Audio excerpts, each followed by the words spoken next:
this is a diabolical, evil, nasty man. The United States, in its creation, in its inception, even in its constitutional order, was a Masonic republic.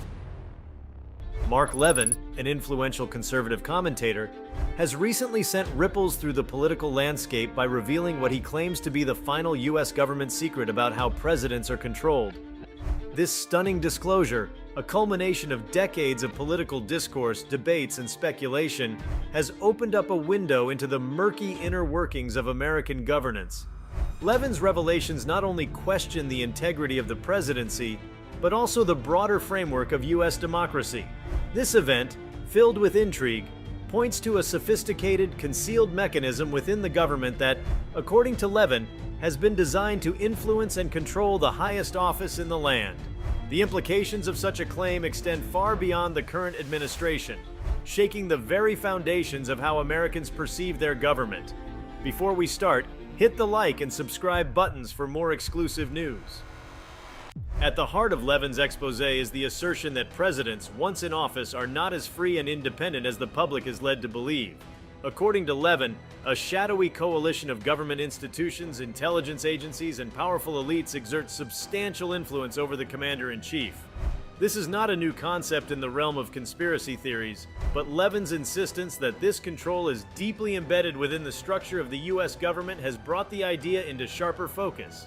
What makes Levin's revelation particularly significant is that it is not merely a rehashing of old suspicions, but a detailed account that seemingly ties together disparate elements of government actions, decisions, and events over the years into a coherent narrative.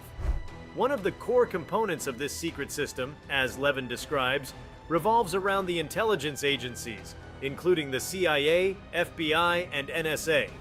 These organizations, originally established to protect national security, are now alleged to play a critical role in manipulating presidential decision-making. According to Levin, these agencies collect and compile vast amounts of information, not only about potential foreign threats, but also about the president himself. By leveraging this data, these agencies can influence or outright control the policies and decisions coming out of the White House.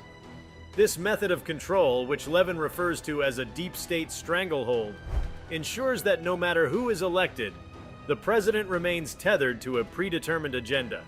Levin's revelations point to a system of blackmail and coercion.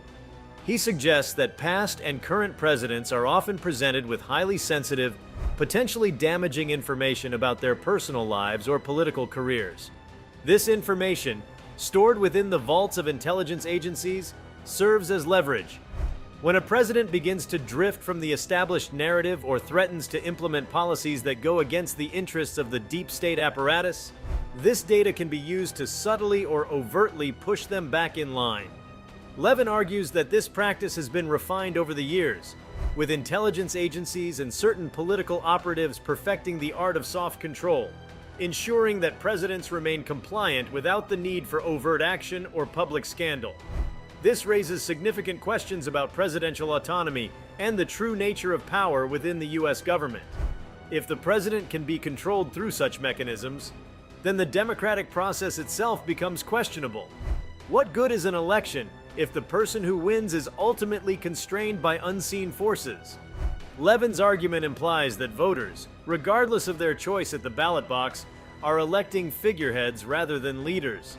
The policies that presidents promote and enact are not truly their own, but those of the hidden elites pulling the strings behind the scenes. Levin paints a grim picture of a democratic process hijacked by a powerful few, leaving the American public largely in the dark about who truly governs them.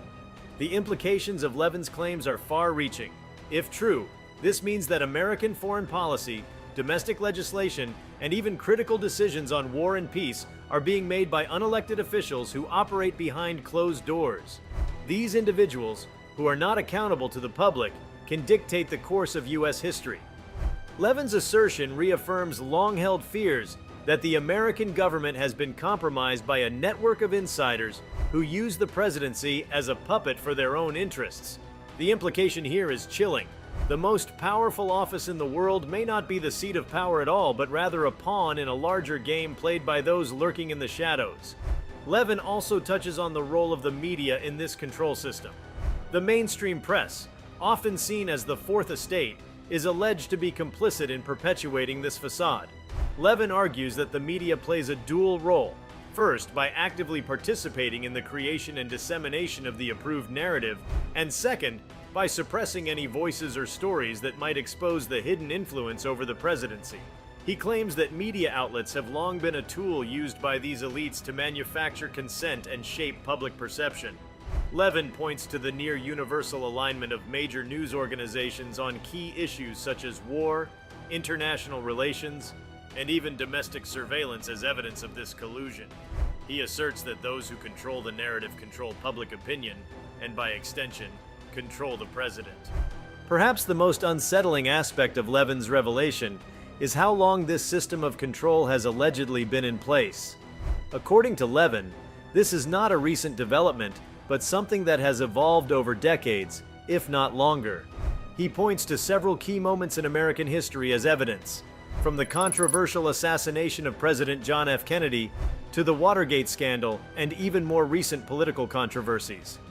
Levin contends that these events, while often explained away as isolated incidents or the result of rogue actors, are in fact part of a broader, coordinated effort to maintain control over the presidency.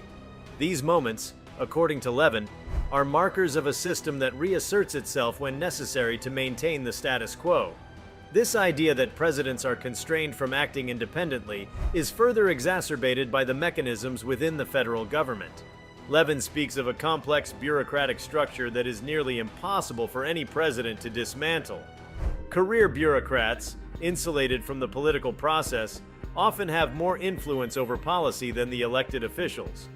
These individuals, Levin argues, form a permanent government, often referred to as the deep state, that outlasts any presidency and ensures continuity in policies regardless of who sits in the Oval Office. The president, therefore, becomes a temporary figurehead who can change rhetoric or optics, but is ultimately constrained by this vast entrenched network of bureaucrats and officials who remain loyal to their own agendas rather than the president's mandate. Another dimension to Levin's bombshell is the role of foreign interests. He suggests that some of the control exerted over U.S. presidents may come from external sources, including foreign governments or multinational corporations. Levin highlights the significant financial and political entanglements that American leaders often have with foreign entities, and how these relationships can be exploited to manipulate policy. For instance, the influence of large corporations with global interests can shape trade agreements, military interventions, or economic sanctions. Levin implies that some presidents, regardless of their public stance, may be forced to act in the interest of foreign powers rather than the American people due to behind-the-scenes pressure or financial leverage. This international dimension adds a layer of complexity to the already tangled web of control Levin describes. Levin's exposé also delves into the psychological and emotional toll this system of control takes on presidents. While the office of the president is often depicted as one of immense power and prestige, Levin suggests that those who occupy it may feel isolated, pressured, and even fearful. He describes the emotional and mental burden of having to constantly navigate a web of manipulation, where every decision is scrutinized and potentially used against them. Presidents may start their terms with grand visions for the country, but according to Levin, they quickly realize the limits of their power. This sense of entrapment, Levin argues, explains why many presidents leave office looking visibly older and drained. The weight of not only leading the country but also managing the unseen forces seeking to control them can take a profound toll on their psyche. Despite the grim portrait Levin paints, his revelations also suggest there may be moments of resistance. There are instances, according to Levin, where presidents have tried to break free from this system of control. He cites examples of leaders who have attempted to implement bold, sweeping changes that go against the established order, only to be met with fierce opposition from within the government and media. While some of these efforts have been crushed or diluted, Levin hints that the very act of resisting this control reveals the underlying tension between the elected president and the entrenched forces working to maintain the status quo. These moments, although rare, provide glimpses of what the presidency might look like without the influence of unseen hands. Levin's revelations leave us with more questions than answers. If the presidency is indeed controlled by a shadow government, what does that mean for the future of American democracy? Is there a way to dismantle this system of control? Or is it too deeply entrenched to be undone? Levin's expose does not offer clear solutions, but rather shines a light on the extent of the problem. It challenges Americans to rethink their understanding of power, democracy, and governance. While some may dismiss Levin's claims as alarmist or conspiratorial, others will undoubtedly see them as confirmation of long-held suspicions about the true nature of American politics.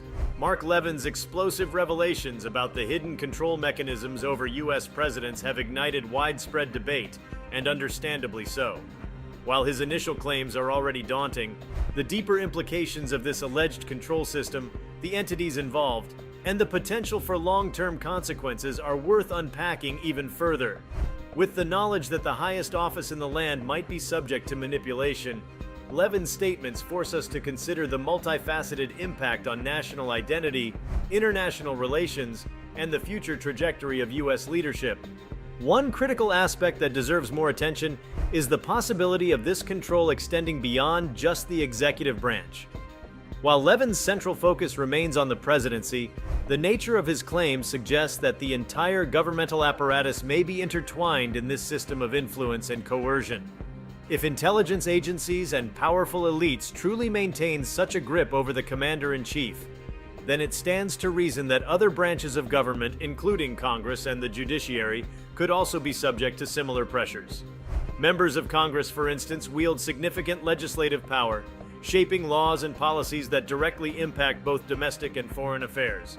Levin's revelations prompt the unsettling question: if the president can be manipulated, what about lawmakers? Could they too be subject to covert influence? While the presidency is undoubtedly the most visible and powerful political position, the broader system of checks and balances designed to prevent abuses of power might be undermined if more than just the executive branch is compromised. Levin's exposure suggests the possibility of a broader systemic erosion of democratic institutions, where key officials across all levels of government may be pressured, blackmailed, or otherwise incentivized to follow certain agendas.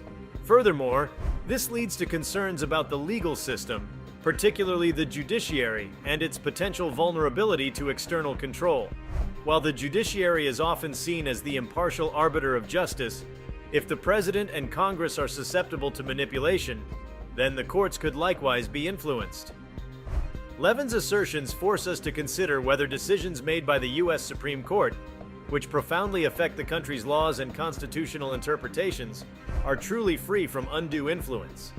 If judges and justices can be swayed or pressured, the consequences for the rule of law are dire. The legal system is built on the principle of fairness, equality, and justice. But Levin's claims imply that these foundations might be compromised, opening the door for external forces to shape the direction of the law for their own interests. In this light, Levin's revelations push us to rethink our assumptions about the integrity of the entire American political system. A controlled presidency would not exist in isolation. It would require a broad network of collusion and manipulation involving multiple actors across different branches of government. It raises the possibility that a vast, coordinated effort might be in place to maintain a status quo that serves only a small group of powerful elites. The depth of this potential conspiracy is unsettling, as it suggests that the democratic institutions Americans have long believed in could be little more than facades for deeper, unseen power structures. The implications of Levin's claims also reverberate beyond American borders. The United States, as a global superpower, wields enormous influence over world affairs. Its foreign policy decisions have profound impacts on everything from global trade to military conflicts. If the president is being controlled by an unseen elite, then U.S. foreign policy might not be driven by the interests of the American people or even by rational geopolitical strategy. Instead, it could be shaped by the interests of a small, powerful group that operates in the shadows. The consequences of this are staggering, as it would mean that decisions on war, peace, alliances, and international cooperation are being made for reasons that the public is completely unaware of. Take, for example, the numerous military interventions the U.S. has been involved in over the past several decades. From the Vietnam War to the invasions of Iraq and Afghanistan, these conflicts have often been justified as necessary for national security or to promote democracy abroad. However, Levin's revelations raise the question of whether these justifications are genuine or if these wars were orchestrated to serve the interests of those pulling the strings behind the scenes. If military decisions are being made not for the security of the nation, but to further the agendas of unseen actors, it could explain why some wars have dragged on for years, with little apparent benefit to the US or its people. Instead, these prolonged conflicts may have been sustained to serve financial or political interests outside the realm of public accountability. In addition, Levin's claims cast a new light on the US's relationships with its allies and adversaries. The complex alliances the US maintains with countries like the United Kingdom, Israel, and Japan, as well as its adversarial relationships with nations like Russia, China, and Iran, could all be subject to manipulation by these unseen forces. Levin's suggestion that foreign interests might also play a role in controlling the US president adds an even more alarming dimension. It opens up the possibility that America's actions on the world stage could be influenced by foreign powers rather than driven by American sovereignty. In this scenario, US foreign policy would no longer be a reflection of American interests, but rather a puppet show for powerful global elites who benefit from certain alliances or conflicts. For instance, consider the economic sanctions imposed on various countries, or the trade deals brokered between nations. These decisions, which have far-reaching consequences for global markets and economies, may not be as independent as they seem. If Levin's assertions are accurate, then sanctions, trade agreements, and international diplomacy could all be tools used by this hidden elite to manipulate global affairs for their benefit. The prospect that America's economic and diplomatic actions are being controlled by an elite few is deeply troubling, and could explain why certain policies persist despite widespread public opposition or apparent failure. Beyond the realm of foreign policy, Levin's revelations also force us to reconsider the president's role in shaping domestic policy. The president, often regarded as the nation's chief policymaker, is expected to influence legislation on everything from healthcare to education to the economy. However, if the president is being controlled, as Levin claims, then these policies might not reflect the will of the people or even the personal convictions of the president himself. Instead, they could be dictated by the interests of the elites controlling the office. This raises important questions about the nature of political promises and presidential campaigns. If presidents are aware of their limited autonomy, how can they genuinely promise to enact certain policies once in office? Levin's claims suggest that many campaign pledges may be nothing more than hollow rhetoric, designed to win votes but never truly intended to be implemented. The idea that domestic policy could be controlled in this way also opens up the possibility that entire sectors of the US economy, including healthcare, education, and energy, are being manipulated for the benefit of unseen interests. For example, the US healthcare system, one of the most expensive and complex in the world, has long been a subject of political debate. Levin's revelations raise the question of whether the challenges facing healthcare reform are genuinely about policy differences, or if they are the result of powerful elites ensuring that their interests, particularly those in the pharmaceutical and insurance industries, are protected. Similarly, the energy sector, which is crucial to the US economy and national security, could be influenced by these hidden forces, dictating policy in ways that serve their financial interests rather than the public good. Levin's claims also have profound implications for the nature of leadership itself. If the president is being controlled, then the qualities that we traditionally associate with great leadership, courage, vision, independence, may no longer apply. Instead, the presidency becomes less about leadership and more about compliance. Presidents who resist or challenge the control system might find themselves marginalized, sabotaged, or worse, removed from office through scandal, impeachment, or other means. This raises troubling questions about the safety and security of political leaders who attempt to break free from this system. Levin's assertions suggest that presidents who try to assert their independence could face retaliation, potentially explaining some of the political scandals and crises that have plagued certain administrations throughout history. Moreover, Levin's revelations force us to reconsider the very idea of democracy. The United States has long prided itself on being a beacon of democracy, a nation where the people choose their leaders through free and fair elections. However, if presidents are controlled, as Levin claims, then the democratic process becomes a charade. Elections, in this context, would no longer be about selecting a leader who will represent the will of the people, but rather about choosing a figurehead who will follow the agenda set by the elites. This undermines the entire concept of democratic governance, as it suggests that the real decisions are being made behind the scenes, far from the eyes of the public.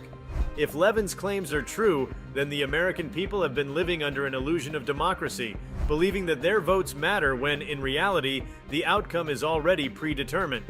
This would have profound implications for voter engagement, political activism, and public trust in government.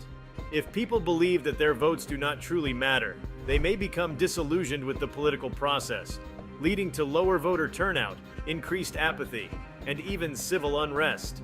Levin's revelations, if widely accepted, could spark a crisis of confidence in American democracy, leading to demands for systemic change or reform.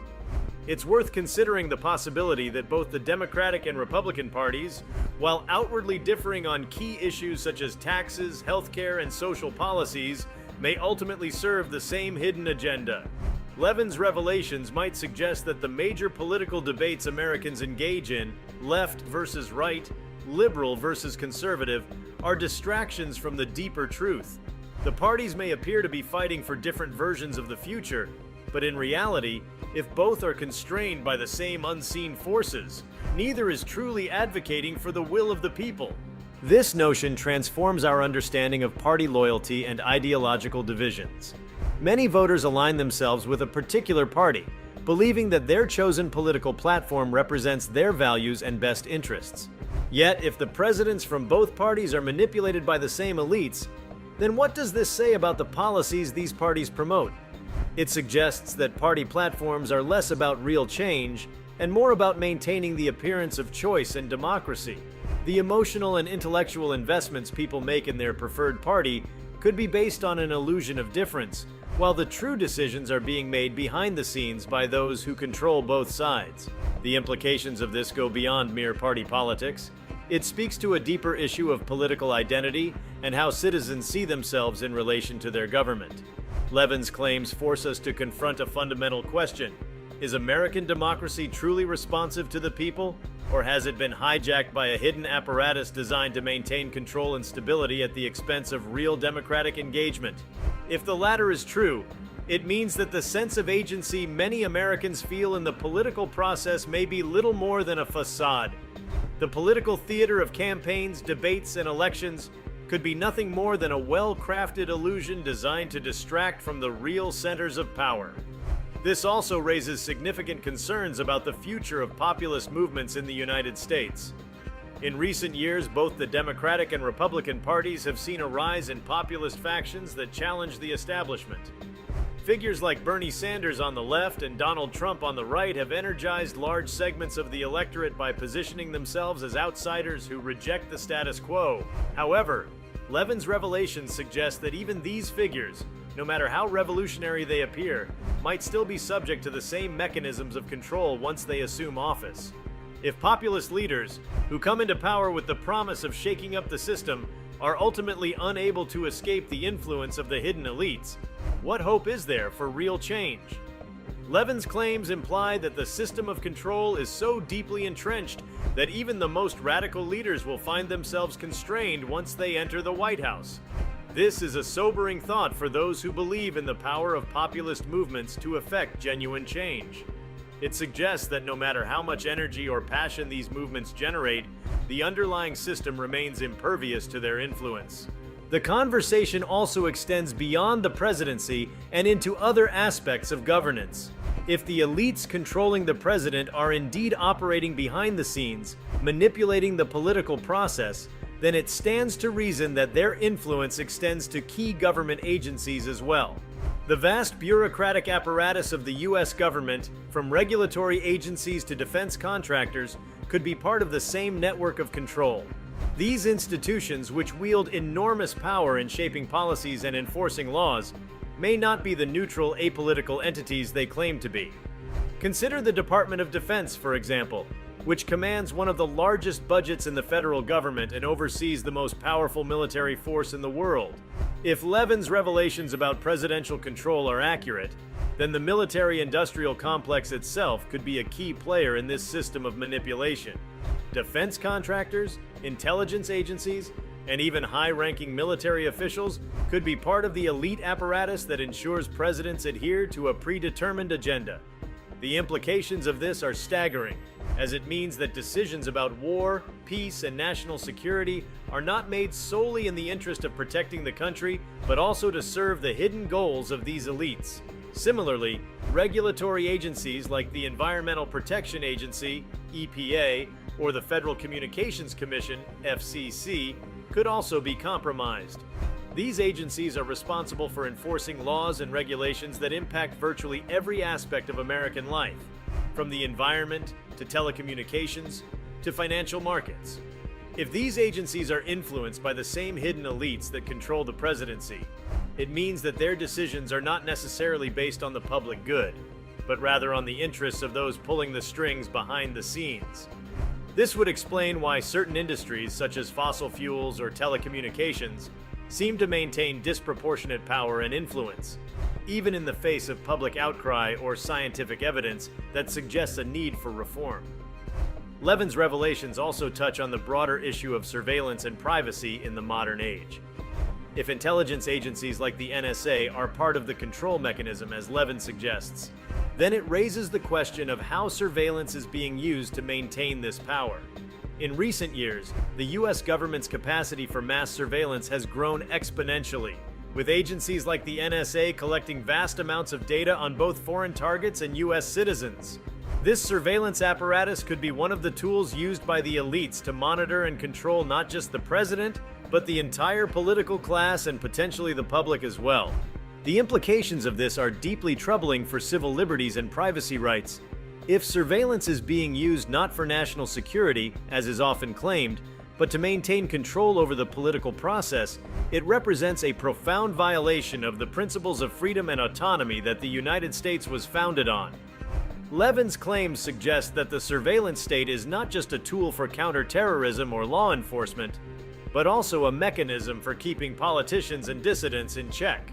This would explain the bipartisan support for certain surveillance measures, even when there is widespread public opposition to such policies. One of the most alarming aspects of Levin's revelations is the suggestion that this system of control may be self-perpetuating, with no clear way to dismantle or disrupt it. The elites who control the presidency and other branches of government have had decades, if not longer, to perfect their methods. They have built a system that is deeply entrenched, difficult to detect, and nearly impossible to challenge. This raises serious concerns about the future of American democracy and whether it can ever truly be reclaimed by the people. One potential consequence of Levin's revelations is the rise of a more cynical and disillusioned electorate. If Americans come to believe that their government is irreparably compromised by hidden elites, it could lead to widespread apathy and disengagement from the political process. Voter turnout, already a concern in many elections, could decline even further as people lose faith in the idea that their votes matter. Alternatively, Levin's claims could fuel a surge in radical political movements, both on the left and the right, as citizens demand sweeping changes to the system. In this context, we might see the emergence of new political parties or movements that explicitly position themselves as anti-establishment, rejecting both the Democratic and Republican parties as compromised entities. These movements could seek to challenge the hidden elites head-on, advocating for greater transparency, accountability, and reforms aimed at dismantling the system of control. However, given the depth and complexity of the system Levin describes, it's unclear whether such movements would be able to gain enough traction to effect real change, or if they too would eventually be co-opted by the same forces they seek to oppose. Another potential consequence of Levin's revelations is the impact on America's standing in the world. If the US government is perceived as being controlled by hidden elites, it could undermine the country's credibility on the global stage. America has long positioned itself as a champion of democracy, human rights, and the rule of law. But if its own government is compromised, it weakens its ability to promote these values abroad.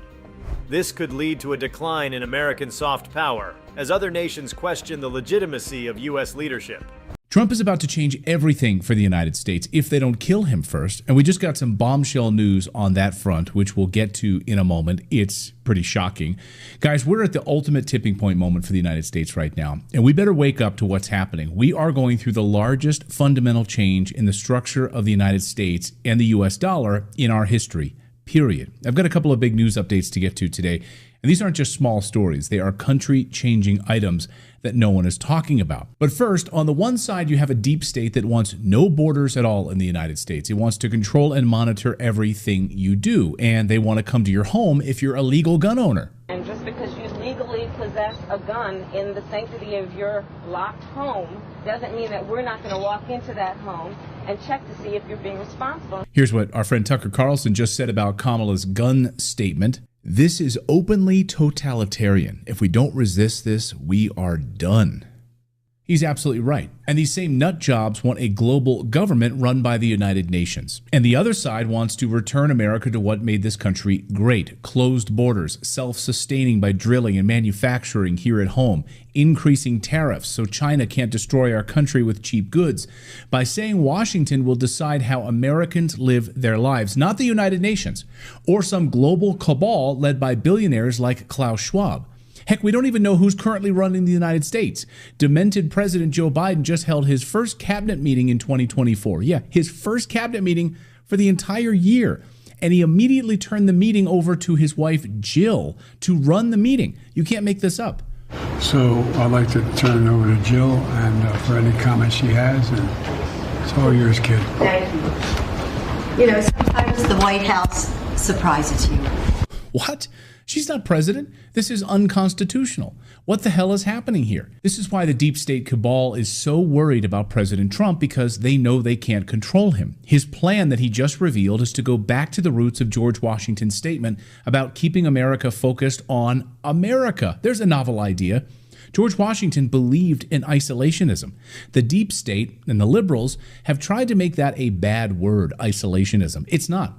George Washington believed it deeply, keeping foreign governments out of our business. And guess what? We stay out of other countries' business. We cannot go to Afghanistan and turn it into the United States of America. They don't want it, and neither should we. This is Trump's new plan, and they want to kill him for it.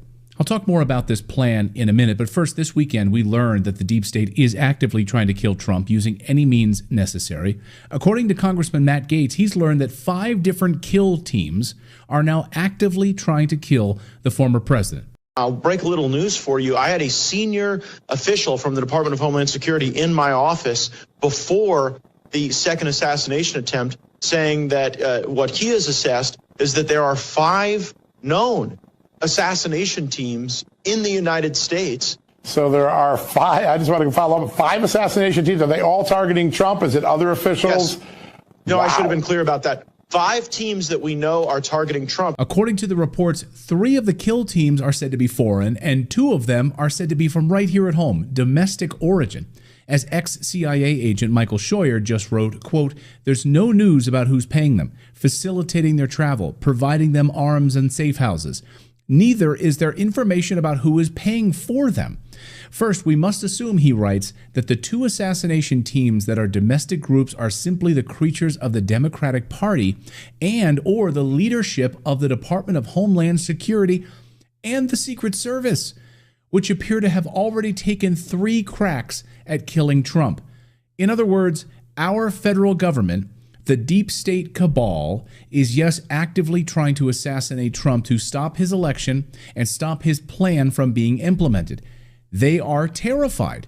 This is an unbelievable moment." Another report on Saturday morning says these assassins are now planning to use surface-to-air missiles to take out Trump's plane. I am going to repeat my public warning here because of my intel sources that there are surface-to-air missiles in possession of some of these kill teams.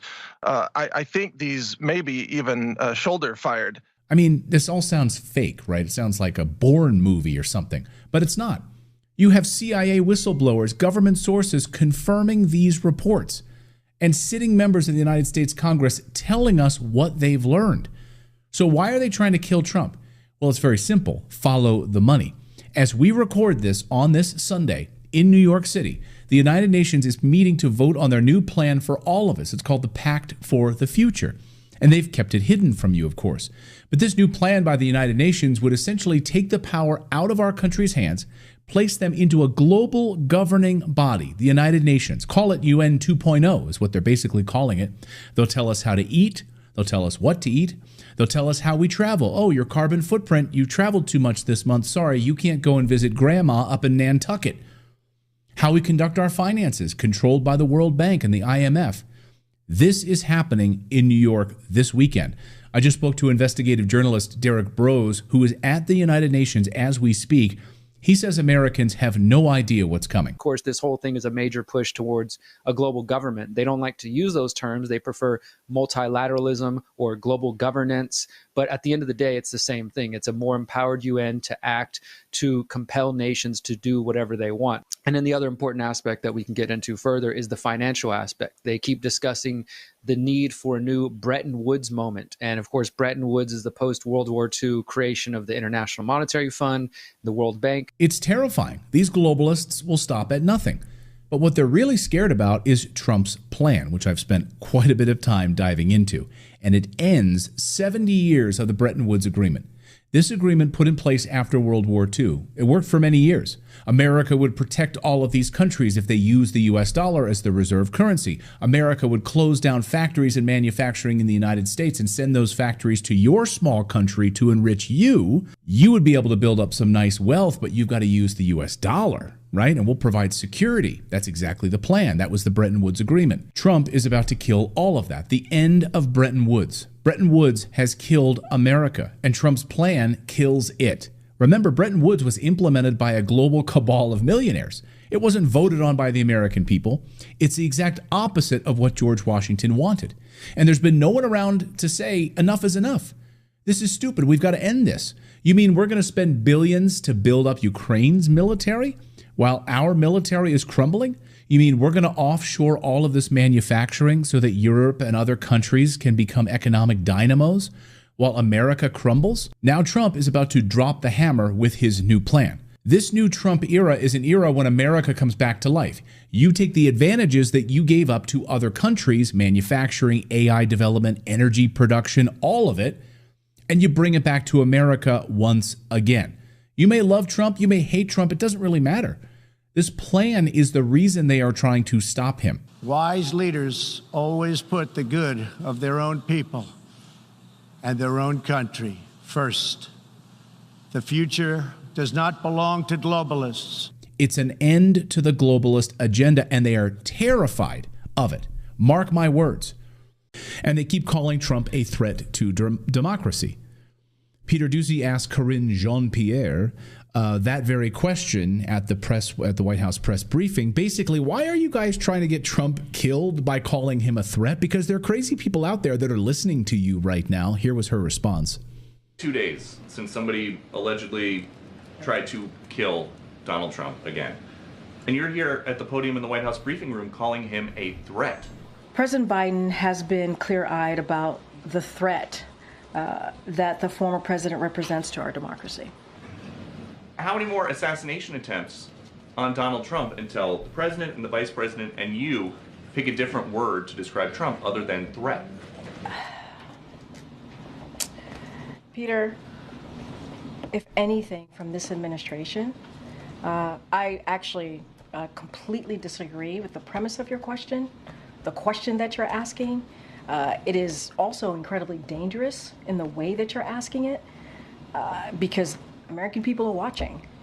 And to say that from an administration who has consistently condemned political violence, from an administration where the president called the former president and was thankful, grateful that he was okay, from an administration who has called out January 6th, called out the attack of Paul Pelosi, called out and said we need to lower the temperature after the Butler incident, and now for you to make that kind of comment in your question, because your question involved a comment and a statement, and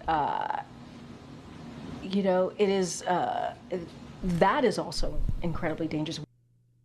So Peter Doocy is dangerous. Mm-hmm. So she, a moment ago, calls President Trump a threat to democracy. Right. And he's saying these are dangerous words. And she said, no, I'm not you. Well, I don't call him a threat. You just said that President Biden labels him a threat to democracy. At what point are you going to stop using that language that he's a threat to? He was president for 4 years.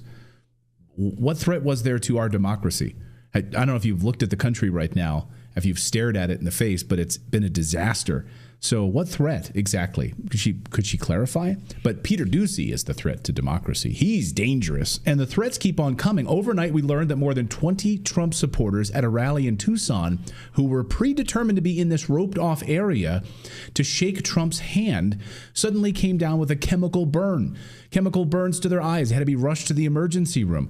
What in the world is going on? This was at this Tucson rally just a few days ago. Watch. More than 2,000 people filled up the Tucson Music Hall Thursday to hear Donald Trump's first speech in Tucson this campaign as Election Day nears. Some of his biggest supporters were allowed to sit behind him on stage, supporters like Myra Rodriguez, a former director of Planned Parenthood with a notable shift to being pro-life. In 2016, she sat behind presidential candidate Hillary Clinton on stage at an event. Now she supports Donald Trump. She enjoyed the rally, but once she left, everything changed. As soon as we left and I stepped outside, I started feeling like my eyes were burning. At first, she thought it might be allergies. She lives near Phoenix. By the time she got home, it was so bad she decided to go to the emergency room. The emergency room staff keeps saying, from the triage nurse to the PA, and are you sure you're not going to spray anything? Your symptoms look like you were spraying something. The News 4 Tucson investigators spoke to her the morning after the rally, Friday last week. That morning, she was nearly blind. I can't see anything. When I try to open my eyes, it's like a white cloud covered. It hurts. It hurts a lot to open my eyes. I have this cold cloth that I put on and I take off all the time. But this is horrible. She says the doctors weren't able to determine what exactly caused it. Her initial thought of allergies went out the window when she heard from several others seated next to her at the rally that also ended up seeking medical attention with the same symptoms. Yeah. Nothing to see here. Just move on. Someone in our chat just said, nothing to see here. Just move on. So you have an assassination attempt in Butler, Pennsylvania that kills a Trump supporter, right? Yeah, collateral damage to them. You have another attempt in Florida. You have this in Tucson almost simultaneously, or a few days actually prior to what happened in Florida. Nothing to see here. Don't worry about it. Sources I've spoken with today tell me that someone dusted this area with a chemical agent, and that if they take environmental samples and compare it to the blood work of the victims, they should be able to isolate it and figure out what it was. Someone in the chat is asking, what do you think it was? What kind of chemical? Was it a chlorine gas attack? This is maybe a possibility because that chlorine could carry out similar symptoms like this, but we don't know until someone isolates it and figures it out. So there are 47 days left. How many more times will they try to kill Trump? I mean, it seems like they're going for broke at this point. Yeah. Well, the Department of Justice is now admitting that there is a $150,000 bounty on Trump's head. Yes, Merrick Garland's DOJ promoting a $150,000 bounty on Trump's head. Ryan Routh, of course, is a CIA asset who wrote a letter months ago, and now this letter is just coming to light. I guess it was in case he didn't carry out the assassination that this letter would be revealed. Well, now it's been revealed. And the Department of Justice releasing this, U.S. District Court releasing this letter. Here it is. Dear world, this was an assassination attempt, he says, making it clear on Donald Trump, but I am so sorry I failed you. I tried my best. And again, I gave it all the gumption I could muster. It's up to you now to finish the job, he says, and I will offer $150,000 to whomever can complete the job. Everyone across the globe, from the youngest to the oldest, know that Trump is unfit to be anything, much less a U.S. president. So $150,000. Now, this is the guy that Newsweek, of course, featured in their interview with him while he was in Ukraine as a CIA asset in Ukraine, basically begging for $5. He hadn't have $5 to his name. I love that you skipped the part where he says a U.S. president has to have moral fabric but he's about to murder. Right? He's like, I'm an assassin, but I really want my president to have moral I stand for morals. Yeah. Thou shalt not kill. Not that one. I'm a moral guy. Did he write this letter beforehand just in case, or because they got him right away, so he wouldn't have had time to, like, did he write it in the police car? And like, when did he write this letter? It's unclear. What I was wondering too. Yeah, and we don't know yet. According to ABC News, you know, the most trusted name in news, they don't know. We don't know yet exactly when this letter was written, but it was apparently written ahead of time. Or were there two letters, like if I die, if I succeed, you know, right, open like, A or B? Like what, Brown book? Yes. Or like Choose Your Own Adventure. Like Dwight D. Eisenhower, the Allied Supreme Commander, he wrote a letter, you know, his speech. No, I don't know. If D-Day failed. Okay. And he had a letter launching D-Day, and he had a letter for, like, basically offering his resignation if D-Day failed. Okay. So he just had a backup, you know, in case, right? Yeah. So Donald Trump Jr. has a great question. His son wants to know, what the F? Why is Kamala's DOJ publicizing Ryan Wesley Routh putting a bounty on my dad's head? Imagine, I get chills thinking about that, right? Like, regardless of your politics, whether you like Donald Trump or not, whether you like Donald Trump Jr. or not, it doesn't matter. They're human beings. I imagine, like, I can picture my son, like, thinking that about his father, right? Like, can you imagine they're just publicizing this? The DOJ publishes this letter out there for everyone to see? Yeah, that's a little irresponsible. A little. So in an exclusive interview, Donald Trump Jr. sat down with Daily Wire to say, you know, now his father's life is even more at risk by releasing this bounty letter. You're putting my father's life more at risk by offering $150,000 to anyone who can kill the former president. Now, I'm sure morons out there don't believe that they're going to receive $150,000, but the idea is now set. Any sort of people who want, with this rhetoric that he's unfit to be president, all of the same language that comes from the left about this man, again, regardless of your politics. I would be saying the exact same thing if there was an assassination attempt against President Biden. Yeah. I would be doing the exact same story.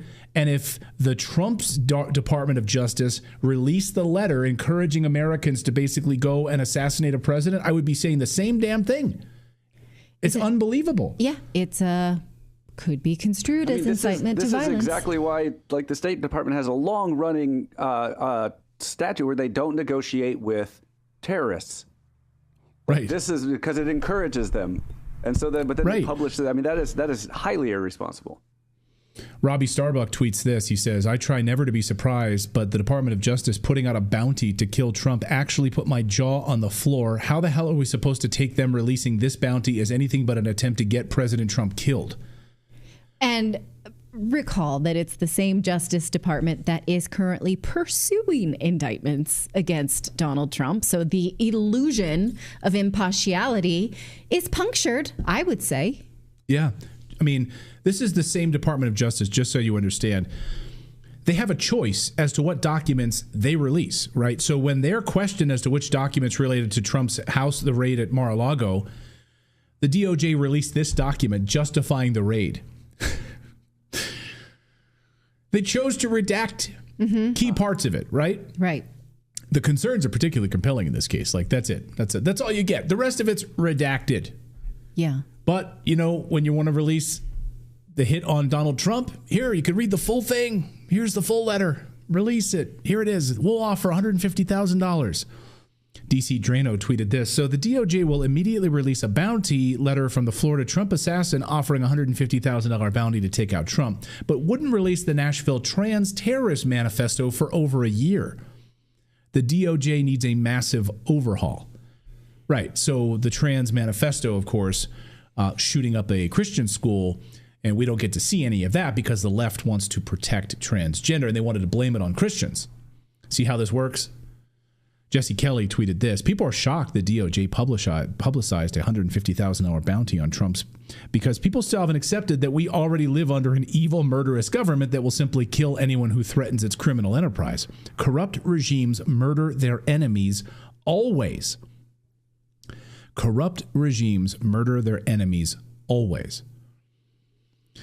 This is Trump's new plan, and they're going to kill him for it. Basically, Trump's plan, of course, is to decouple us from this globalist agenda, which I've talked about here on the show. They're actively going after them. They know that he is winning. Congressman Matt Gaetz this weekend released a bombshell story about how he has sources at the Department of Homeland Security telling us that there are 5 kill teams currently trying to take out President Trump. Listen. I'll break a little news for you. I had a senior official from the Department of Homeland Security in my office before the second assassination attempt saying that what he has assessed is that there are 5 known assassination teams in the United States, 3 inspired by other governments, 2 that are here that are known domestic assassination teams. And with that, this individual was coming to me concerned that the force protection around President Trump, even prior to that second assassination attempt, was not sufficient for what it needed to be. And the coordination at that level, at the dignitary protection level, is like the bare minimum that we have to do to keep our presidents, our presidential candidates safe while they're on the trail. So there are 5, I just want to follow up, 5 assassination teams. Are they all targeting Trump? Is it other officials? Yes. No, wow. I should have been clear about that. 5 teams that we know are targeting Trump. And so that raises real questions about why certain teams were being pulled off of the Trump detail and put on, for example, the Jill Biden detail. Now, we don't want anything bad to happen to Jill Biden, but at the same time, the threat envelope for her was substantially different than the threat envelope around President Trump, and it would not have necessitated pulling assets away from the Trump detail for the Jill Biden detail or the John Bolton detail or any other details that were beefed up. At the same time, the requests from the Trump detail and from the Trump campaign for more security were going unanswered. Wow. Holy mackerel. What's funny but not funny is that over the weekend, Axios tried to publish this hit piece about Donald Trump saying that he's doing fewer public events than he used to do on the trail, as if they're trying to tell us, well, he's slowing down, he doesn't have the audience, whatever. Mike Benz, the former State Department and cyber expert, says because you guys keep shooting him. Like, this doesn't hold water because he clearly is at risk for some form of deep state collaboration. It's undeniable. It's deeply, deeply troubling. And of course, I mean, we also heard reports over the weekend. We covered them this weekend as well, where there are now reports that individuals are trying to take out a Trump airplane when he's in flight using shoulder-fired missiles. I mean, you have 5 hit teams, shoulder-fired missiles. You have the DOJ publicizing a letter for a $150,000 bounty. I mean, what more evidence do you need of a deep state plan to take this guy out? As Michael Scheuer, again, ex-CIA agent Michael Scheuer wrote this weekend, he said, excuse me, first we must assume that the 2 assassination teams that are domestic groups are simply the creatures of the Democratic Party and or the leadership of the Department of Homeland Security and the Secret Service, which appear to have already taken 3 cracks at killing Trump.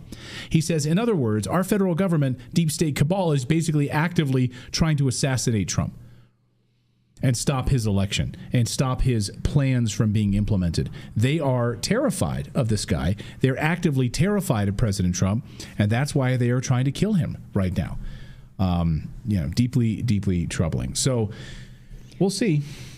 I want to know, I got a question for you. So he's raising he was raising $5, right? He was trying to, he had no money, Ryan Ralph. Right. He's like, I need like $5. He takes a first class flight.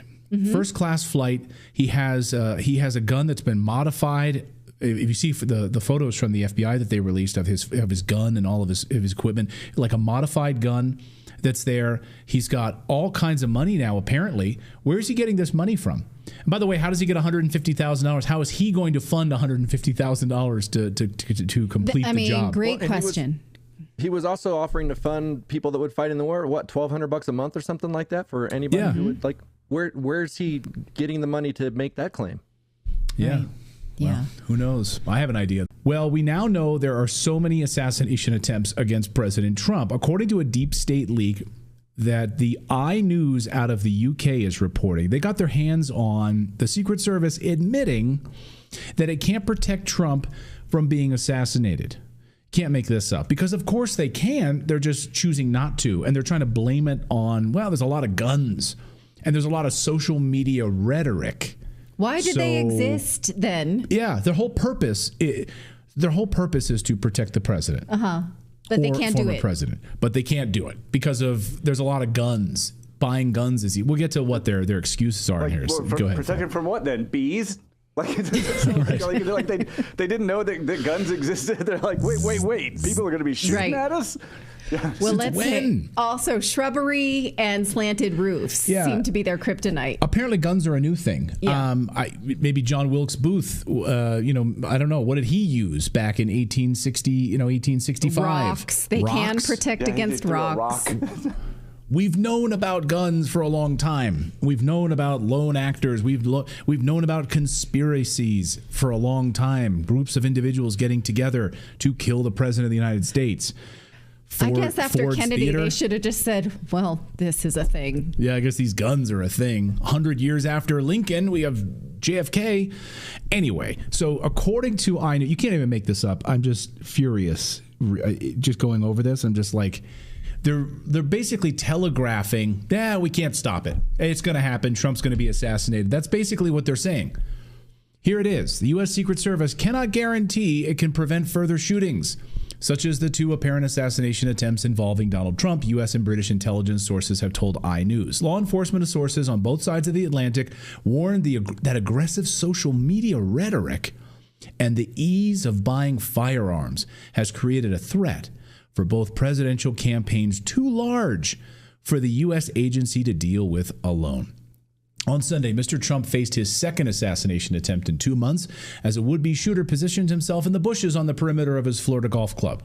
A Secret Service agent monitoring one hole ahead of Mr. Trump spotted the barrel of a gun pointing through the fence line. One suspect was later arrested about 40 miles from the scene, and an official investigation has been launched by the FBI. U.S. intelligence source told iNews that social media rhetoric that encourages violence with no end in sight has seen a rise in individuals spurred on to launch attacks against political figures they disagree with. The rise of individual actors who are not affiliated with any specific traditional ideology or organization continues to be the main threat pattern.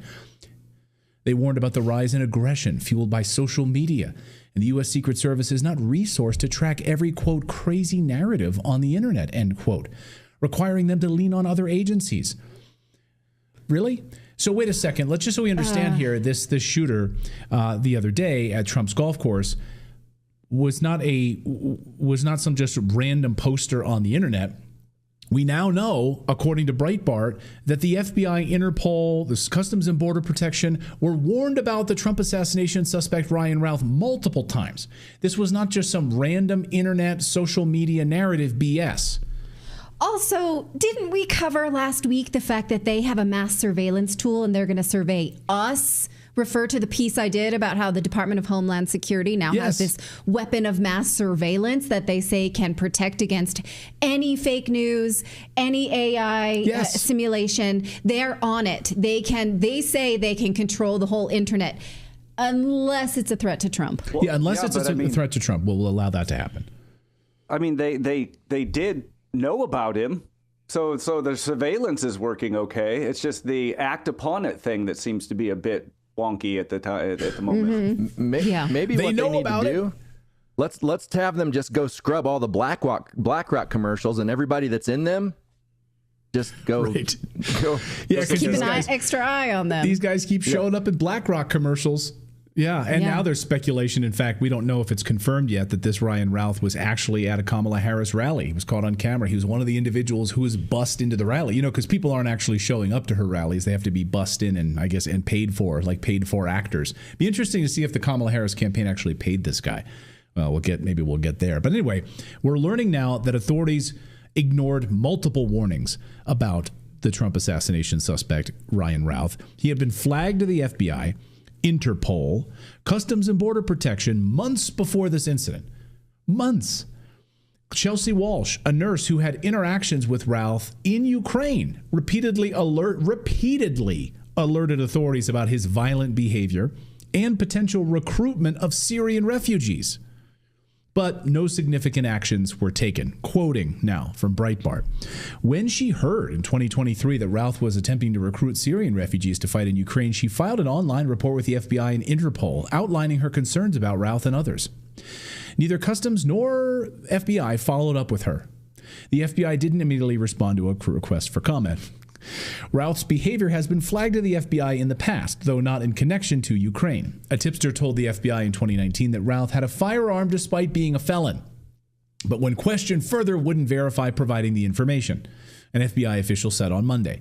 The Bureau passed the information on to authorities in Honolulu, Hawaii, where Routh was living at the time, and they closed the investigation. After being alerted to these messages in early June, other aid groups banned him from their signal groups and reported his activities to the State Department, noting their concerns he might be engaging in human trafficking or immigration fraud. Beware of American Ryan Routh, Adams warned Ukraine aid groups in June 2023, or June 2nd, 2023.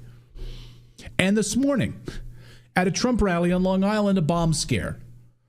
Now, this is a video of that incident. Police were investigating a bomb inside a nearby vehicle at a Trump rally. But after police responded to this, Nassau police said, no, don't worry about it. This was just a suspicious incident. The Public Information Office reports a suspicious incident that occurred in Uniondale. Reports of explosives being found at the site are unfounded. There's a person who's being questioned who may have been training a bomb detection dog near the site. The individual with the bomb dog falsely reported explosives being found, and that individual is currently being detained by police. Okay, what? Like a civilian training a bomb dog? Right? Wait, what? Then he reported what? himself? Exactly. Okay. Yeah. I mean, you cannot make this shit up. What in the world? So DC Drano posted this. Rogan Hanley said, guys, read this. The Nassau bomb threat situation smells fishy. Why would they be questioning the individual who planted bomb devices to, quote, help train the dog? Wouldn't they know who was doing the bomb detection? Seems like a strange time to do dog training. Right? Wait, right next to a Trump rally? In that training, do you call the police when you find it? If you put it there? You put it there next to a Trump rally. Okay. And by the way, you train a bomb detection dog with actual live materials, right? With actual bomb making materials. Yeah. That's how you train a dog. Okay. That's weird, right? That's just... Yeah, it's very weird. And as a journalist, Darren Beattie, of course, Darren Beattie is one of the really blew the story wide open on the pipe bomber situation after the DNC on January 6th. He's an excellent journalist. He writes this: if you look historically into historically suspicious events, you'll see a pattern in which there is some kind of training exercise or drill whose subject matter almost exactly overlaps with the real life thing that allegedly happens. This allows for plausible deniability when feds are caught. It was just confusion from the exercise. I'm not saying that this is what happened here, he says, but it is interesting to point out this pattern. And we just spent a whole week covering the 9/11 attacks. You can watch our full reports. We did a whole week-long look, interview after interview after interview on the propaganda surrounding 9/11. Sound familiar? Training exercises about twin towers and buildings being hit by airliners? Training exercises right as they're happening. Really interesting and suspicious. The same thing is said about the January 6th pipe bomb. You know, the pipe bomb left by DNC headquarters. Training exercises. Very interesting. Tony Saruja tweeted this earlier. He's a data analyst who tracks all of these things. He says, my team is helping with GPS data for 3 suspicious incidents near the Trump New York rally on Long Island during these sweeps. I will not be posting details publicly for now in order to protect the integrity of any ongoing investigations. If you are there and you see something, say something. 3 suspicious incidents near the Trump rally in Long Island.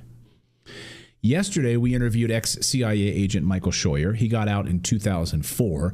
Now he's like on a mission to keep America out of these incidents in Ukraine and Israel and everything else, and pissing a lot of people off at the CIA. He said this yesterday on our show. This was yesterday, and then today we have a bomb scare at a Trump rally. Listen. They may be finished, Clinton, with shooters, but not with a truck bomb or an aerial weapon of some kind. And they can blame it on anybody. They've got all the gangsters in the country they need, and they can set them up. The FBI specialty is setting up Muslim terrorists. They get one not very bright Muslim, suggest an operation. He goes out and gets some dumber Muslims, and then at the last moment, the FBI picks him up and calls it a victory against terrorism. So there's lots of other options out there. And it depends on how many people they're willing to kill as to what option. Right now, they seem focused just on him. But if it's his family, if it's his children, if it's a bunch of people who just work for him, I think there's no hesitation on the part of the Democrats to preserve what they have to killing more than one person. Sure. They kill lots of people in the Middle East. Yeah. They don't care about killing. So there you have an ex-CIA agent saying that the deep state will stop at nothing. They're done with guns right now. They're moving on to explosives, and that they will. And now we're hearing from the Secret Service that we can't stop. Well, we already see a man dead from the first attempted assassination. So that's now Trump supporters who are also, what do you call it? Collateral damage. Acceptable collateral damage. And if you have a truck bomb or some sort of explosive that he's talking about, and then you hear, I mean, yeah, I'm sure they wouldn't care if they took out Trump supporters. They would love that. I'm sure they would absolutely love that. We are in dark. Yeah, exactly. I mean, we are in dark and dangerous times right now, folks. More than all of this is what happened to his body. What happened to Crooks's body? Why did the FBI burn his body? Why did they cremate his body? The FBI secretly released would-be Trump assassin Thomas Crooks' body to be cremated before Representative Clay Higgins could examine it. According to a preliminary investigative report that's been released, the FBI cremated his body without telling anyone 10 days after the PA rally tragedy. So they took his body, and Clay Higgins. This is from Clay Higgins. My effort to examine Crooks' body on Monday, August 5th caused quite a stir and revealed a disturbing fact. The FBI released the body for cremation 10 days after July 13th. On July 23rd, Crooks was gone. Nobody knew this until Monday, August 5th, including the county coroner, law enforcement, sheriff, etc. Yes, Butler County coroner technically had legal authority over the body, but I spoke with the coroner, and he would never have released Crooks' body to the family for a cremation or burial without specific permission from the FBI. What? What are you trying to hide? What are you trying to hide? You don't want us to know how he was killed, exactly what rounds took him out? From which direction? Which direction? What as part of the autopsy? I mean, it's unbelievable. And now we know from Real Clear Politics overnight, according to Susan Crabtree, Secret Service agents placed on leave after the Trump assassination attempt. So now and this is unbelievable because 3 weeks ago, according to Real Clear Politics, remember acting Secret Service Director Ronald Rowe was pushing back on this. Remember, he was like, we are not going to just randomly, place people on leave and all of this sort of stuff. And now they're on leave. Why are these individuals not fired? Why are they're just placed on administrative leave? That's like free vacation during August when everyone else is off enjoying their vacations. They get administrative leave. Administrative leave occurs when a federal employee temporarily leaves their position and work duties, either because of misconduct investigation, medical or mental health issues. They still receive pay and benefits. But those decisions, of course, are left to the agency leadership. And there seems to be this like back and forth now between the Pittsburgh, like the Butler Police Department, of course, and the Secret Service, and them throwing them back under the bus. But encrypted messaging platform in Belgium, whereas Mike Benz points out, it's very interesting that NATO is centered there. On top of that, you have all of these pieces of equipment that are found on his body from Representative Waltz, who's saying 3 bombs, detonators. Who was he working with? He now believes he was not acting alone.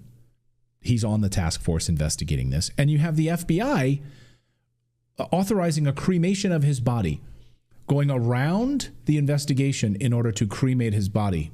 To do what? To hide what? Be very interesting. Let us know what you think about this. Yes, that is very damning. And I would like to know what his parents authorized. What did his family authorize? Right. Those are very strange data points. Will we see any sort of autopsy examination? No, apparently not. We're not going to get to see that.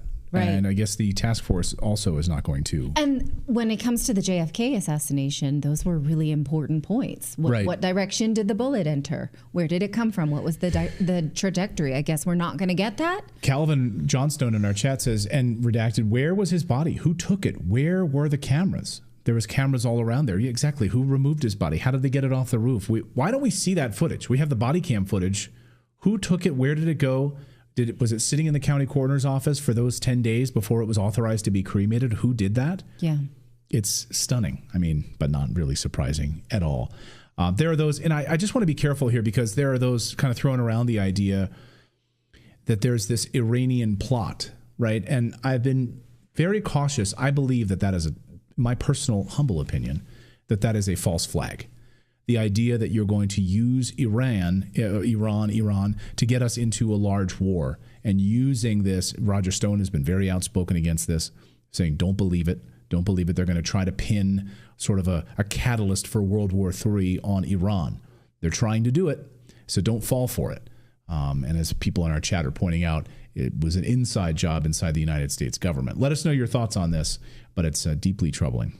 A vote for Democrats is a vote to get your children and mine sent to war. I can draw you a straight line between a vote for Kamala Harris and a vote that leads us all into war with lies, and I'm going to do my damnedest to do that right now. The Democrats are the party of war and lies, and I missed it. I'm going to admit to you that I missed it for decades because I was distracted by the culture wars, race, gender, abortion, transgender, and that allowed me to vote for the Obamas and the Clintons and the Bidens, but I will not miss it this time. And if we collectively miss it, it means our children's lives. The Pentagon just announced today that they are sending troops to the Middle East after Israel rained down absolute hell on Lebanon overnight, killing 600 people in a single day, many of them civilians, women, and children. Now, if you think for a second that this war will not involve our children or the war in Ukraine, you are mistaken, sir. They will keep lying to you for this war. And since military enrollment is at an all-time low, they are planning to draft our children. In fact, not just boys. The newest defense budget, which was just announced a few months ago, has a provision to draft women too. I am imploring you to see this. I'm not asking you to support Donald Trump. I will not get distracted today with the personality of Trump. Plus, Republicans are hardly better. Most of them are also lying about this war. I'm asking you to vote against Democrats because they are the loudest liars, leading the charge with the biggest lies. So when you vote this fall, you must ask yourself this question: will we destroy our children's future because we miss the lies that we are told for war? What is the Greek proverb? The first casualty of war is the truth. Right. Well, we've been doing that for decades now. So let's just go through it. I've chosen a few wars that we've been lied to, and I'm asking you now to see this as a thread, right? So a war for every generation based on a lie, except now our generation currently has two. So here are just a few that I'd like to talk about today. And I think that only a foolish person would say, yes, all of these operations were based on lies, but the ones we've got now are true. Who would say that, right? That's folly. We know that the government lied about Vietnam, Iraq, Afghanistan. They also lied about Panama, Syria, Iran, Kosovo, Somalia, Yemen, Egypt. They are currently lying about Russia and Israel. So you can't believe that it's all been a lie up until now. You just simply can't believe that.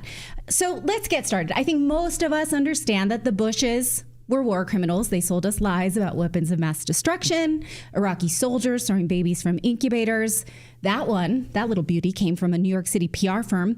And we turned Saddam Hussein, who had been a partner of the CIA, into a monster, of course, because we wanted a war. Well, guess who else was an asset of the CIA? Noriega from Panama. Did you know that? But despite that relationship, we bombed the holy hell out of Panama City in 1989 to overturn a government that was only considering not doing the business with the United States. In fact, the first Bush launched the largest airborne assault on a city since World War II.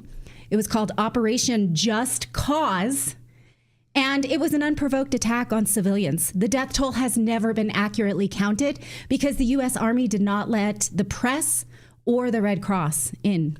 The U.S. never faced major consequences for that. Then came the Clinton administration. He backed the Mujahideen in Bosnia in order to fight Russian-aligned Serbs before he sent in NATO.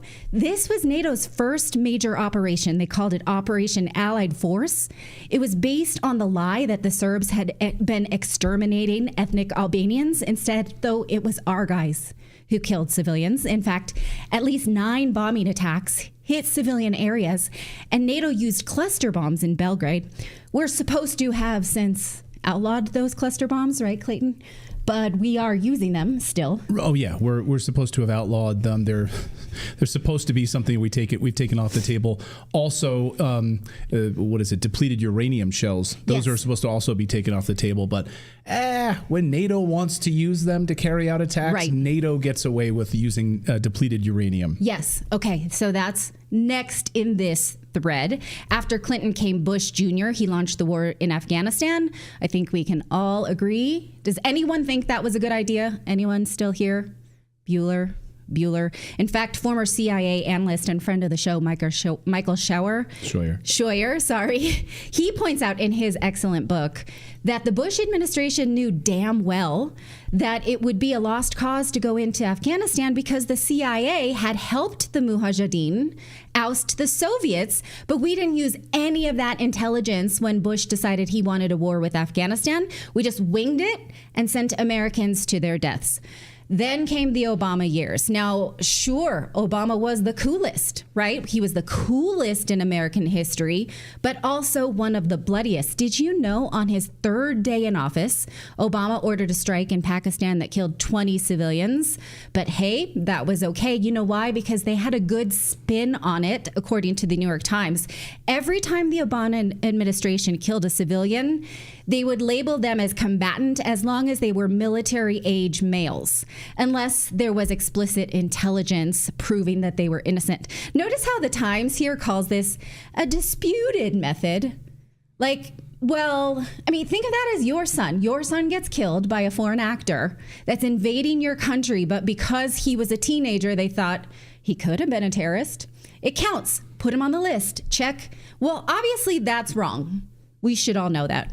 And a lot of times they went and killed civilians anyway, as was reported by Chelsea Manning. Can you just wrap your head around the hypocrisy for a moment, right?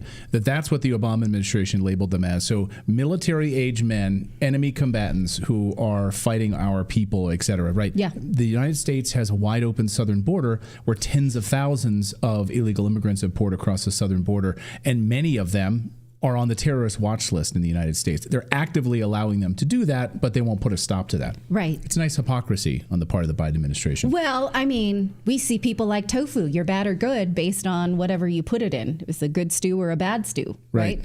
Okay. And again, Chelsea Manning's biography, Bradley Manning, tells us that he many times provided his combat units intelligence showing this place has civilians now. There's no longer a target there, and they would go and bomb it anyway. The only person ever punished for those war crimes was Julian Assange. You know this.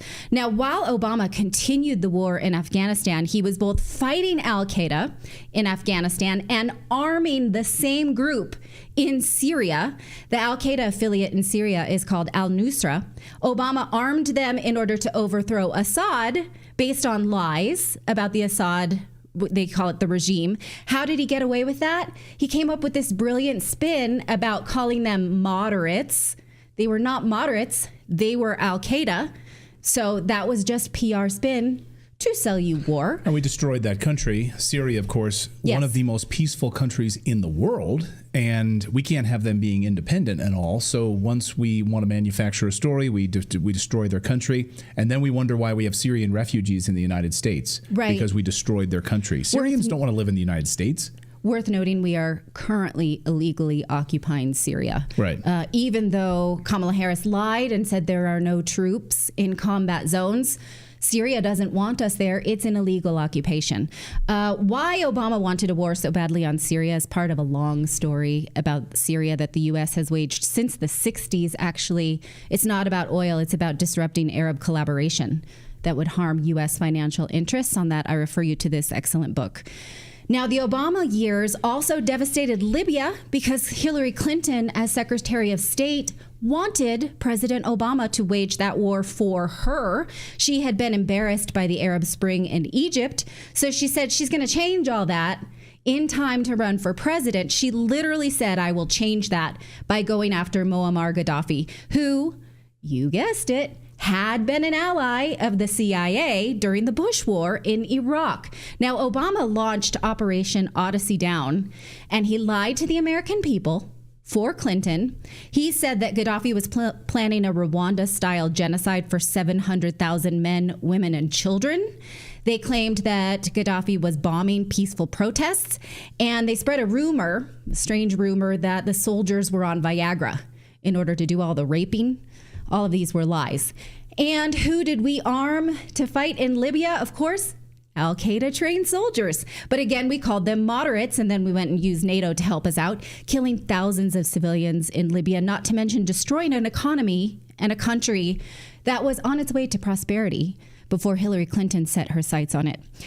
Now we move into the Trump years. Trump did escalate the wars in Somalia. He launched, in fact, more drone strikes on Somalia than Bush and Obama combined. But he did reportedly ask his staff in 2017, can't we just pull out of there? Because he does, in fact, seem to be against foreign wars. He's the only one who will give lip service to that. And it was Secretary of Defense General Mattis who said, actually, no, we can't pull out of there. So the drone strikes increased. In fact, yes, on civilians, including, we've reported this horrific story, a mother who was carrying her 4-year-old son. Do you recall this? The Pentagon said, well, we had newbies on the job. It kind of was a software problem. We shouldn't have done it. But this was a mom, you guys, carrying her baby. And now we come to the Biden-Harris administration. So now that I've painted this picture for you of all the war that we've been sold lies, do you for a second think that the Biden administration is the only ones telling the truth now, finally? How could somebody think that? I think that I've proven to you every week for the last 2 years on this show, they are lying to us about Ukraine. This was not Putin's unprovoked attack. Once again, we are arming the bad guys. We arm them just like we arm al-Nusra and Hamas.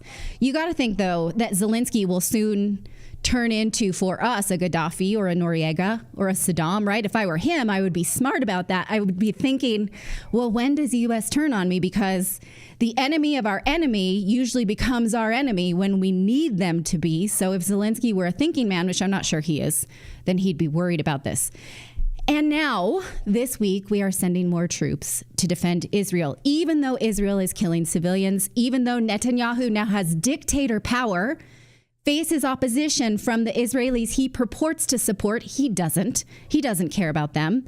Even though Israel hides its nuclear weapons program, even though Israel has for decades used rape as torture on prisoners, even though Israel interferes in our elections quite openly, and we fund Hamas to keep this warfare with Israel going. So they lie about our presence in Israel and Ukraine, and they lie about our reasons for being in both places. And Kamala Harris, you guys, started the lies about Russia when she went to Ukraine in 2022, just before the conflict started. So if she is willing to lie about this, she does not want the war to end. And if you vote for her, you must not either. No Democrats want the war to end. And truth be told, most Republicans don't either. They don't tell the truth about these. And this became really clear to me during the campaigns when, if the Republicans wanted to defeat Barack Obama and Hillary Clinton, why didn't they tell the truth about all their war crimes? Instead, they argued about race and gender and abortion and religion and gay marriage. And why? Right? Because they're part of a uni-party. They both want war. But if you study, you guys, if you see through the war machine propaganda, you'll start to see the matrix. And when you see the matrix, you start to hear who's telling the truth about lies and about war and who's not. President Trump, yes, is protecting Israel, but he has said he will broker peace with Russia. He did oppose aid to Israel in the COVID relief packages, and he does speak out against foreign wars. Do I know he will de-escalate? Absolutely no, I don't. But his is the smallest war drum that we currently have on the debate stage. Wouldn't you agree? Yes. Yes, absolutely. But, as people point in the chat out here, people are like, well, Trump said make Israel great again. Yes. So a lot of people here are not fans of Trump's sort of doublespeak on this. And it's I'm not either. I'm with you. I don't like to hear it. And also, to surround yourself with the people like Mike Pompeo and these warmongers. This is exactly what Colonel Douglas Macgregor, who served under President Trump, has said. And what his biggest concern is that President Trump, in the first time around, surrounded himself with these deep state swamp rats. And then now Trump in interviews has said, I didn't know better. Now I know who these people are. I'm not going to let it happen again. But then Mike Pompeo was there swirling around again. He's speaking at CPAC and he's hanging around the Trump people again. Right. And so they want to end a war in Ukraine, but they're fine to send American troops into the Middle East. I think it's very important, especially if like our viewers are Christian. You know, when you hear this, like Tucker had a great interview with the author of Mere Christendom, the pastor, and he said, you know, it's very, very, you know, as a Christian, people should never like idolizing politicians, like holding them up as like some sort of religious figure, right? And that's what a lot of people do. And these people, just watch their actions. People just pay attention to what they're saying, and then watch what their actions are. And if their actions back it up, great. If Trump says we're getting out of the Middle East, great. I'll say hallelujah. But right now he's got these swamp rats swirling around once again. That's really scary. Right. Vivek Ramaswamy, RFK Jr. have both told the truth about the war in Ukraine. They have problematic, in my views on Israel. JD Vance. They all do. Yes. Yeah. We don't have a vote on Israel. This is true. Maybe the only like politician telling the truth about it is like Thomas Massey. I mean, there's so few, but so many of them. They're like, yeah, get out of Ukraine. But Israel. It's like it's this weird sort of doublespeak on front of these people. And like someone in the chat's like, Redacted hates Israel. Get your head out of your ass. No, we don't. I love Israelis. I have a lot of Israeli friends. We can't stand Benjamin Netanyahu, who's a warmonger. And you can absolutely dislike the administration and government of a country like we do. Love the United States of America. Hate the Biden administration, hate our current government, hate the warmongers that are killing people. So you can actually have different feelings about that. I know that's shocking to some people. Sure. I think it's also worth pointing out JD Vance, should he then eventually become the president, he wants a war with Iran. That's problematic. We can look into that another day. My point is that the Democrats want all wars. They vomit out all lies. They speak no truths. And that, to me, is the only way I can vote this November is against these warmongers. Trans rights, abortion rights, race theory, none of that will matter if the Democrats continue their war. It's less about that and more about who will drag my child into war. And I have boys and girls. The government wants them both. And I will fight back to the death for my children not to be dragged into these wars based on lies. So I ask you, when you go to the voting polls, will we destroy our future and our children's future because we miss the lies for the culture wars like I once did? Now, again, American troops are being deployed this week. Will we let that happen based on government propaganda? I came across this post on X today, and it was so moving that I thought I'd read it to you, because this is how history will judge us, you guys. This comes from a combat veteran, username Noctis Draven, and he posted this video. I'd like to play it for you without sound and read to you what he wrote. He says, "This was me. On my profile landing page is a small video of myself in Iraq. I was one of the few soldiers who managed to sneak a camera into the combat zones, and I have 20 hours of footage the world has never seen. I will never show it. Maybe when I die, I will release it. However, this is an example of what our time in Iraq was. We as civilians and coalition forces invaded a land and a people under false pretenses that were for weapons of mass destruction that were never found, and dangers to America that did not exist. There's a famous quote that says, history is written by the victors. That's what the West has tried to deliver to the world. The truth is, America and coalition forces were the bad guys. We're not the good guys. And what did we accomplish in 20-year invasion of Iraq and Afghanistan? We killed over 1 million people and secured power for Israel, along with losing over 7,000 American lives and leaving countless Americans permanently disabled. I will not hold back the truth, because now our American government seeks the same thing. They seek to send Americans into war for Israel and regional power, but the soldiers will be told it's to defend America. And it's not, you guys. It absolutely is not. Now, he followed up with this tweet, which I would also like you to see for yourself. He says, Americans have been in a constant state of war since our founding. My saying is a war for each generation. Sadly, a truth. Each generation of America is brainwashed and indoctrinated into a war of some kind. It's a wonder how the rest of the world gets along and has existed without constant war. But America, a land not even 300 years old, has a war for every generation. How many times do we have to do this dance before you realize the song is on repeat?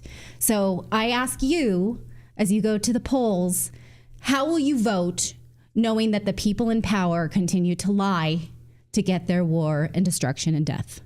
That's what I'd like you to chew on, because it's kept me up all night, you guys. This, especially on this news of more Americans going into the Middle East.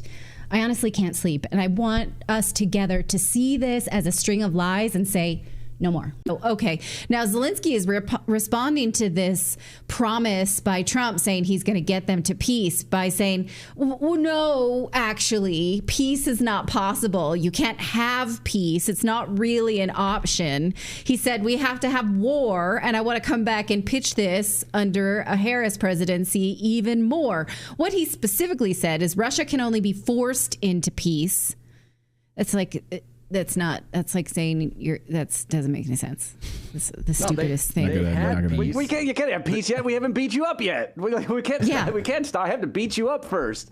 Otherwise, it's not peace. They had peace until they started bombing the Donbass. Like, what? That was over a decade ago. Yeah, that was a long time ago. Well, they had peace until the United States decided to foment a coup in 2014 and turn their government over and then allow them to bomb their own people. So he doesn't really want peace. He probably was still in college, when that happened last. Okay.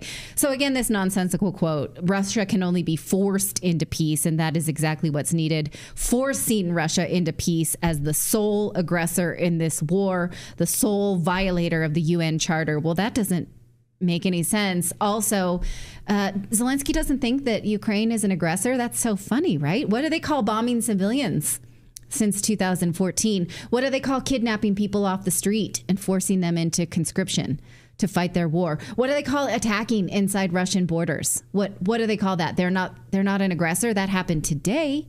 We can see you. So, okay. This is how the Kremlin responded to the idea of forcing Russia into peace. They said Zelensky is delusional.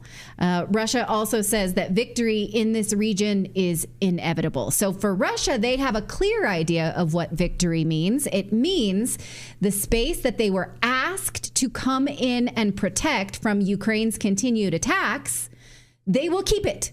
Those people voted. The borderline stays there now. And the fighting stops. That's what Russia considers victory. It's a pretty clear plan. Seems to me that's going to continue to happen. Russian Foreign Minister Sergei Lavrov, he's in the United States for the UN conference today. And he said this. He said, victory is the only plan because they don't understand any other language. Who is they? Occidentalists, the West. It's those of us who suffer from living under the military-industrial complex that likes to wage war abroad and doesn't actually understand ever the context of the things that we're up to. So here's what he added.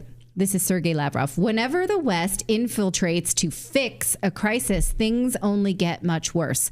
Thousands of victims, devastation, and socioeconomic problems follow. In my years of work in the international arena, there has not been a single case of the West's intervention resulting in anything good. Now we're seeing the same thing with Ukraine and the Israeli-Palestinian conflict. Ouch. That bit of truth hurts. Can you think of, is he right? Can you think of any time that the West has intervened and good things happened where it ended up for the better? Iraq? No. Afghanistan? No.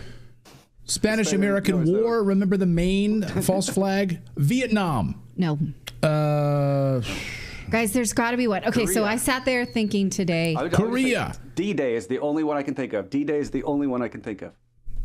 Yeah, but Sergei Lavrov was not working then. He said, in all of my years working in the international arena. So okay, so modern. So that doesn't count. So not since Libya. World War II have we done anything Nicaragua. good. Libya, no. Nicaragua, no. Syria, no. Venezuela, Guys, that we did no, a good I'm job in asking Venezuela. really that. Yeah, Haiti. no. Haiti. When the Clinton Foundation and the Clintons destroyed Haiti. That's helped us, right? Because now we have a lot of Haitians in the United States. Yeah, when we destroyed Someone Venezuela. says Japan. No, we dropped a bomb on them. We dropped a nuclear Japan. bomb. I think they're joking. Yeah. Hiroshima. Yeah. I was hoping. Okay, maybe there's a conflict I haven't studied. Is this Grenada? Canada. Soviet Afghanistan. Okay, yes, actually, we did help We did help Afghanistan kick the Soviets out. Yes, we armed and helped the Mujahideen. Bad news. I got some bad news for you. We then went back and tried to do the exact same thing ourselves. Exactly. We're like, who armed these people? But for a short period of time, we did good. We armed the Mujahideen. Yes, Captain. Was it Captain Obvious? No. What was his Captain? Charlie Wilson. Charlie Wilson. Yeah, Senator Charlie Wilson. Yeah, Charlie Wilson's war. Yeah. So we armed the Mujahideen to get the Soviets out of Afghanistan. And then we went only to war to turn with them. around and do the exact same thing ourselves. How about when we created Hamas? Mm-hmm. That worked out well, right? I mean, we're getting the war that we want now, right? Okay. I can't really think of anything. But yeah, that is right. When we helped the Mujahideen in the 80s against the Soviets, I guess. Well, at least the CIA has decided to start telling the truth. That's a win for today. So today, that is a win CIA for today. yeah. So. Yeah.